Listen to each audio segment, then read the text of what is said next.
Hello, welcome to Four Random Books, number 2. And I'm sticking with an Age of Sail theme. Not that I actually haven't got some more situated next to me, which are 2 blocked out on naval aviation and 1 on destroyers, so first 5 will probably be recorded tonight. So I hope you like them, because there's going to be 5. If you don't like them, this is going to be terrible. Anyway, so Age of Sail. And I'm going to start off with the big book. The really big book. The Command of the Ocean by Nicholas Rodgers. N.A.M. Rodgers. The Lords thinking proper that the captain and company of the Sunderland should be parted in regard to the present dissension between them and the mutiny men, they have sent down Captain Crookshanks to command her. Resolved that Lieutenant Curley be directed to get the men on board, and the ship ready for sea, and he is to be acquainted that if any disturbance happens, and the men do not come unto their duty, it will be imputed to him as the cause of it.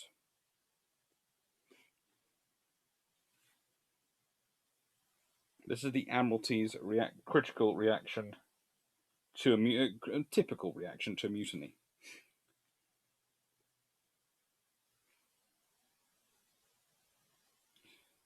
For example, though, if it were within the captain's power to settle a mutiny which was liable to be imputed to him, authority might never hear of it at all. In fact, all the serious problems, according to Nicholas' book, with naval discipline were with officers, not ratings. Army officers like Major George Lestack, who went on out in the St. Albans to the West Indies in 74, was appalled at naval behaviour. This day about noon, Captain Knight, disapproving something one of his lieutenants named Long did, the lieutenant resented it in a public manner upon the quarter-deck in the presence of all the ship's company. Damned his captain and told him he did not want him for anything, and would not be used so. I think he was very wrong and do not understand such discipline.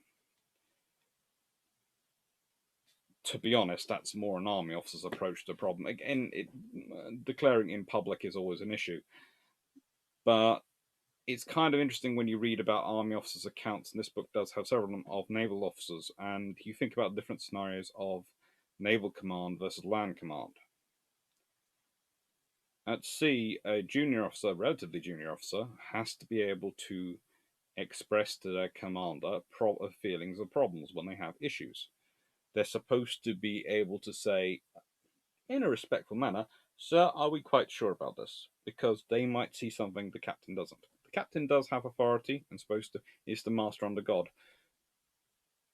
But there is supposed to be a sort of learning atmosphere where you are training your junior officers to take over as senior officers, and where you're encouraging them to think things through and, to an extent, act independently, because they're going to need to, because of the nature of ship command and sea command, and because of the nature of the watch system, unless a captain wants to be woken up every single time any little thing goes wrong, which they don't. They like to get their sleep.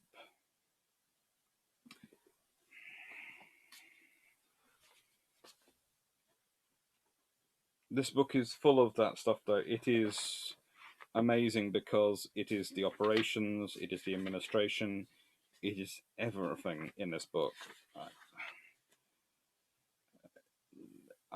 You can't underestimate how much goes into this book and how much it covers from 1649 till 1815, and covers everything in that period. So it stretches from Cromwell pretty much to end of the Napoleonic Wars, and it's beautiful. It is beautiful, but it is massive. So it's something to get if you've already done a bit of reading on the subject, so you have an idea where you're going to, because otherwise you will do one of two things. You will descend into this book and you will come out after about a week with your head hurting because you've taken in so much information, and have to go through it again about another 3 or 4 times to really glean stuff out of it. Or it will just prove so dense, that you won't keep going through it. So I always recommend to have read a couple of things beforehand, so you have a bit of a idea. You have some sort of foundation to build from, because this book is not just foundation; it is a whole house on the subject up to the second fix. Right. This is one of those books which is a good foundation one. This is slightly less long period. It's Noel Mostert and Mostert, The Line Upon the Wind. It's 1793 till 1815. It's called The Greatest War Fought at Sea Under Sail. It's slightly more condensed. It's more about the operations and the people. It's got some nice pictures in it. So does that one, to be honest. But yeah, this one's slightly more simple to read. It has nice quotes, such as this one from Corbett. That's Julian Corbett, the noted naval theorist. In naval warfare, we have a far-reaching fact, which is entirely unknown on land. It is simply this, that it is possible for your enemy to remove his fleet from the board altogether. In land warfare, we can determine with some precision the limits and direction of our enemy's possible movements. We know that they must be determined mainly by roads and obstacles, but afloat neither roads nor obstacles exist. There is nothing of the kind on the face of the sea to assist us in locating him and determining his movements. Consequently, in seeking to strike our enemy, the liability to miss him is much greater at sea than on land, and the chances of being eluded by the enemy, whom we are seeking to bring to battle, becomes so serious a check upon our offensive action as to compel us to handle the maxim of seeking out the enemy's fleet with caution. I rather like that. I like that quote, and I like the fact he puts it in his book, but he also liked the fact that Noel goes on here and then adds his own point. The ocean nevertheless did possess its own signposts. There was now example of how on the wide and empty ocean the hunter could find his quarry. Passing merchantmen of all nationalities were usually stopped for news. Their logbooks, better than any mileposts, would give time, day, and position.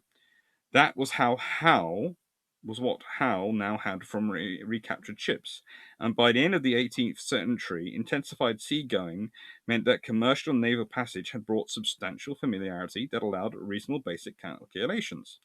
That allowed fairly accurate calculation on an approximate arrival of the Chesapeake convoy, as well as some estimate of where Villiers would be meeting it.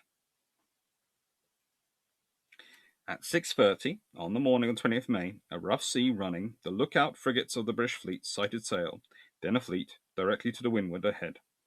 One sighting was by Howe's young signal lieutenant, Edward Codrington, who at daylight was scouring the horizon from the masthead.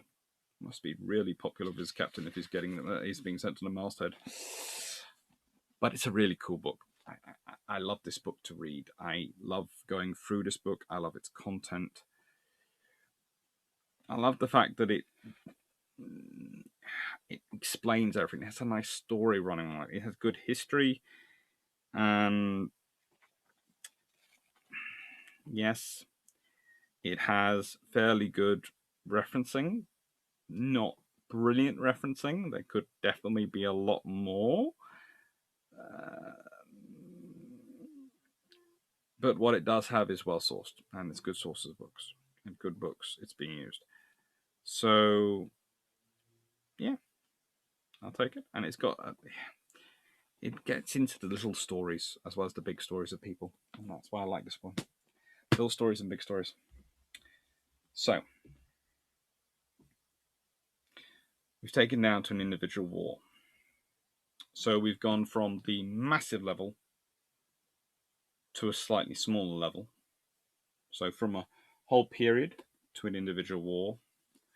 This is Roy Adkins' book, and it's the biography of battles on the Battle of Trafalgar.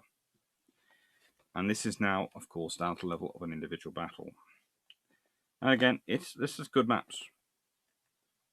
Not maps at the beginning of the book, but it has good maps. You can't really see that. Well, let's look. There you go. Someday I'm going to figure out the focusing on that camera. Someday. It lists the ships. It gives you nice content. It gives nice pictures. It's a fun little read to do. And this is why I've done it in brew ships before I've talked about this book. It has multiple maps to try and give you an idea of how the ships change at different points in the battle, where they are, who ends up where. It's content rich, but it is just about one battle. So in the end, as much as I like this book, and as much as if I wanted to give a lecture about the Battle of Trafalgar, I would be reading this book backwards and forwards to make sure I had everything covered properly on the train, because it's that level of book. You can read it on a train with other people around you, and you're gonna be absorbed enough to not be disturbed by the people around you, but not so absorbed you're going to miss your platform you're getting off on, which is quite a good level. But saying that, it's probably fourth least favorite book of the 4 books that I'm looking at in this particular episode. Still very good. To be honest, this one is number 1 in terms of content, but overall probably about number 3 on this list. This is number 2. Number 1 is the book which examines it at the smallest level. And I've got 3 minutes, and I don't believe I just left myself that. Nelson, Dream of Glory by John Sugden.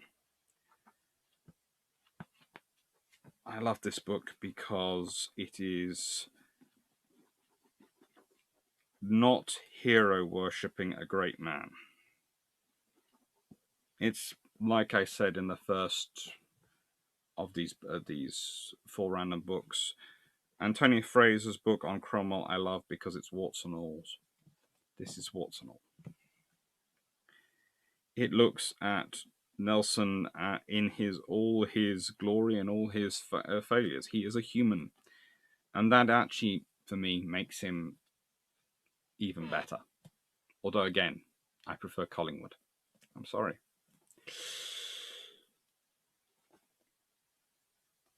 But what it does mean is this book gives you a very realistic idea of the person who was making the decisions, of Nelson as a reality. And Nelson as a reality was a very different thing from some of the myth. He wasn't always so sure of himself. In fact, he did have confidence issues. He wasn't always so certain of his guesswork. But he went with it anyway. And that I find quite impressive, because if you consider it's very easy to second guess yourself. It's incredibly easy to second guess yourself, especially when you have the weight that Nelson not only actually had on himself, but actually put upon himself. As far as Nelson was concerned, there weren't the other fleets. There might have been, but they weren't as far as he was concerned. We all know there were other fleets. If the Spanish and the French had got past Nelson's fleet, that would have been bad. But there was still the Channel Fleet.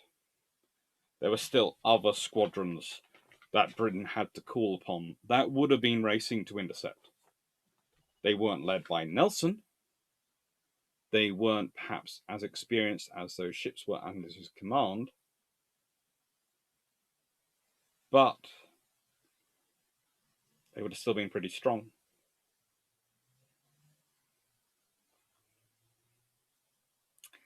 But the thing was, at the end of the day, Nelson had a very big advantage versus Villeneuve. He had the support of his higher command, and that allowed him a lot. That allowed him a lot of freedom, and that's why even after causing all sorts of political scandals and embarrassments with his social activities, i.e. having an affair with a married lady, and producing a daughter, he was still put in command. That's the favourite. Thank you, and I'm going to end this now before the 15 minutes is up.